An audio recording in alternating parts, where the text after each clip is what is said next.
Selamat datang di kanal YouTube gue dengan Poppy di sini, still here. Dan di video kali ini gue ingin membahas sebuah pemikiran yang gue pikir kuno ya. Pada dasarnya seperti ini. Dunia itu sudah kompleks dan opini masyarakat terhadap perempuan adalah rumit. Lalu bagaimana menyederhanakan persepsi rumit terhadap perempuan ini lebih singkat. Jadi mereka membuat stigma atau stereotip. Dan gue ingin membahas opini-opini di masyarakat terhadap stereotip wanita. Dan di sini gue ingin membahas dari skop yang terkecil dulu, yaitu keluarga. Kalau dari sisi anak,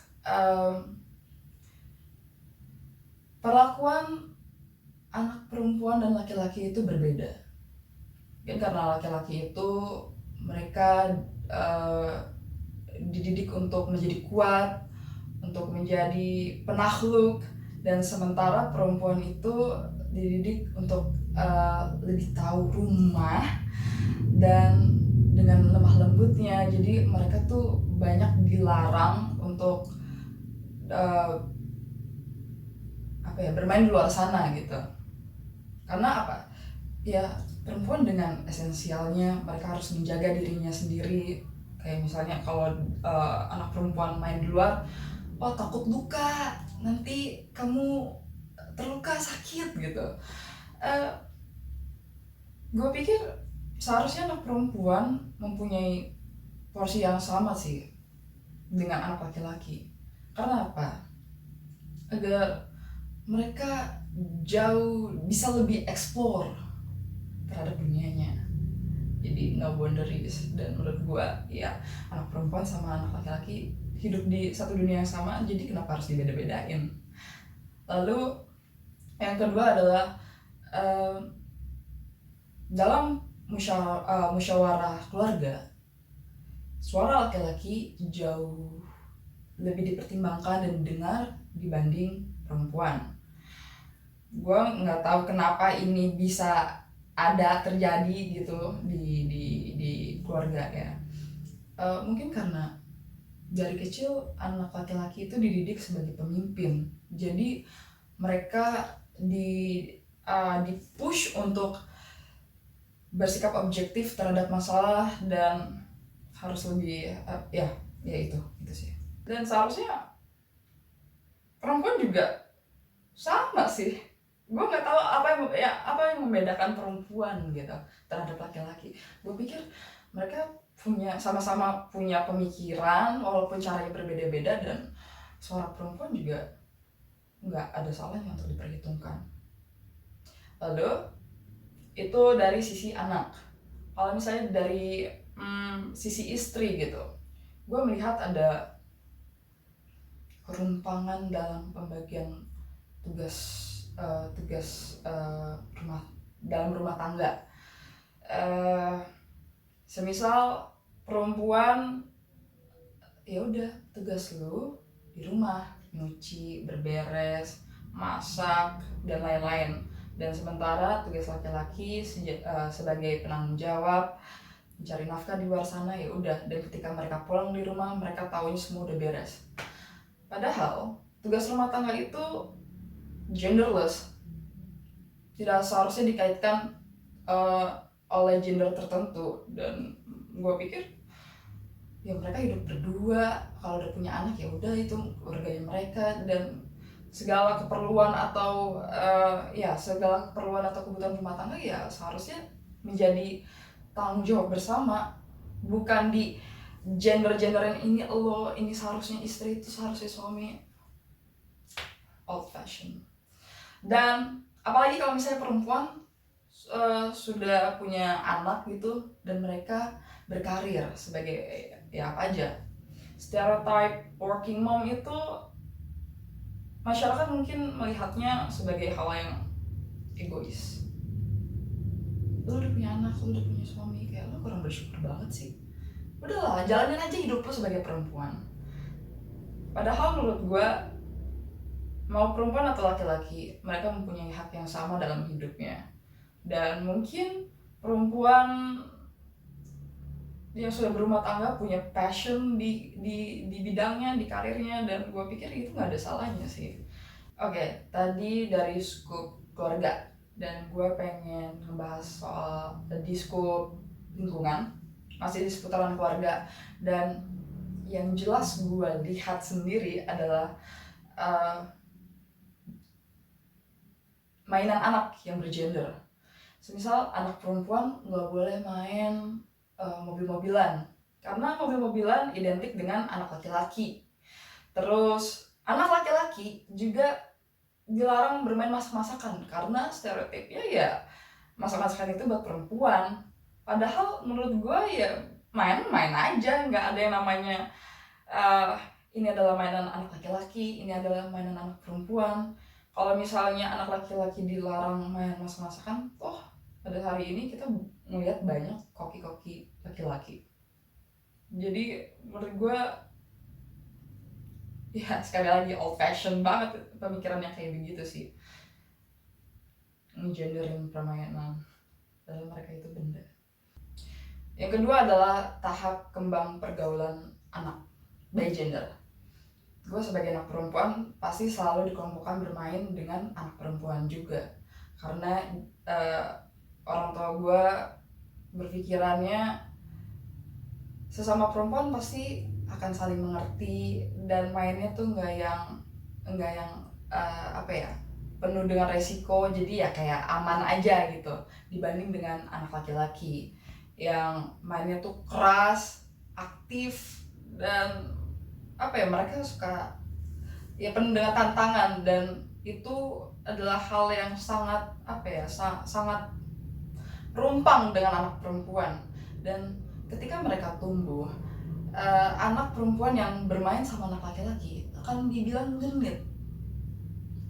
Padahal kalau kita lihat dari sisi positifnya, anak perempuan yang bermain dengan anak laki-laki akan tertular sisi atau sifat maskulinnya, dan mungkin dengan hal itu self defense anak perempuan akan lebih muncul gitu. Lalu yang ketiga adalah, kalian pasti sering denger ini, setinggi-tingginya perempuan bersekolah pasti dia akan balik lagi ke dapur. Ya emang kenapa sih kalau anak perempuan sekolah tinggi sampai S2, S3, S4 dan seterusnya? Gue pikir perempuan juga punya hak yang sama sih sebagai manusia, dalam mempunyai pendidikan. Dan ketika mereka yang berpendidikan, perempuan yang berpendidikan tinggi memutuskan untuk berumah tangga, sebagian orang akan kecewa dan lalu mempertanyakan, kenapa lu udah sekolah tinggi-tinggi, kenapa lu gak berkarir aja gitu, kenapa lu harus pilih berumah tangga gitu. Ya emang kenapa kalau cikal bakal dari anaknya itu mempunyai ibu yang berpendidikan? Dan gue rasa penting perempuan mempunyai pendidikan yang tinggi, karena perempuan akan menjadi sekolah pertama untuk anak-anaknya. Lalu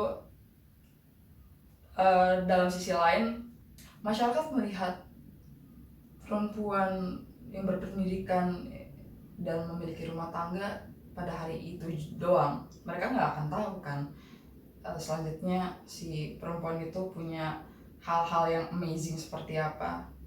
Sama seperti working mom, gue rasa perempuan ya mempunyai pilihan hidup yang sama dan kedudukan yang sama, juga kesempatan yang sama. Ada stereotip general di ranah profesional.